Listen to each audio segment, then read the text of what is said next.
ছাত্ররা সেই রাত্রেই সিদ্ধান্ত নিল যে পরদিন 144 ধারা ভঙ্গ করা হবে। সকালে এই সিদ্ধান্ত অনুযায়ী ছাত্ররা সেখানে দলে দলে জড়ো হতে লাগলো। আমি সেদিন স্কুলে গিয়েছিলাম, দেখছেন একদম ভদ্রমহিলা আসলেন আমাদের নিয়ে যাবেন আর কি। তা আমরা লাইন ধরে পাইপারের মতন ওনার পিছনে পিছনে গেলাম আর কি। আলোচনা করে ঠিক হলো যে সবাই একসাথে বেন্দা হয়ে 10 জন 10 জন করে বাইরে যাবে। প্রথম 10 জন করে দুবার গেল, ওদের তো পুলিশ ধরে নিয়ে চলে গেল। তারপরে গেলাম আমরা মেয়েরা চামেলি হাউসে গিয়ে, যখন আবার ফেরত আসে একটু পরে, তখন দেখি ওইটা তো কুরুক্ষেত্র তো দেখি না, এটা রণক্ষেত্র আর কি।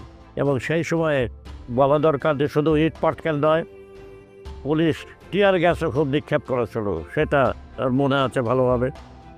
আমি দেখি টিয়ার গ্যাস একদম, আমি যে কই গেলাম আমি জানি না, একদম চোখ টোক হয়েছে। একটা ছেলে দেখে আমার অন্যটা ছিঁড়ে আমাকে পানিতে ভিজে বলে চোখে দাও চোখে দাও, তো দিলাম। দিয়ে তারপর কে যেন আমাকে ঠেলে নিয়ে গেল মেডিকেল কলেজের ভিতরে। গিয়ে দেখি রক্তাক্ত, চিৎকার করতেছে, সব উন্ডেড। এমন সময়ে হঠাৎ দেখা গেল পুলিশের গুলির আওয়াজ। তাহলে এটা দেখে আমি ভয় পেয়ে, আমার সঙ্গের জোড়া কারা কোথায় গেছে আমাদের জানি না, তখন আমরা সব ছিন্ন ভিন্ন।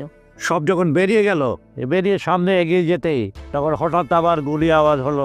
একমাত্র বরকতকে গুলি লাগলো, বরকত পড়ে গেল। ভাষার আন্দোলনটা ভাষা দিয়ে শুরু হলেও এইটা কিন্তু পরবর্তী পর্যায়ে শুধু ভাষার মধ্যে আর সীমাবদ্ধ থাকেনি, এটা ব্যাপকভাবে ছড়িয়ে পড়ে একটা অভ্যুত্থানের আকার দিয়েছিল। যেমন এখনকার লোকদের বোঝার সুবিধা হবে, এই যে জুলাই মাসের যে গণ অভ্যুত্থান হলো, সেটাও তো ছাত্রদের একটা আন্দোলন থেকে শুরু হয়েছিল।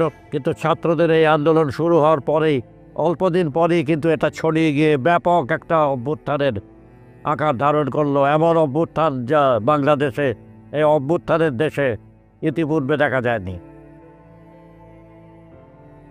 বাসায় চলে যাওয়ার পর ভয় পেয়েছিলাম যে বাবা আমাকে বকে নাকি, তুমি কোথায় ছিলা। বাবা বকলো না, সেটাই আমার খুব শান্তি ছিল সেই দিনের জন্য।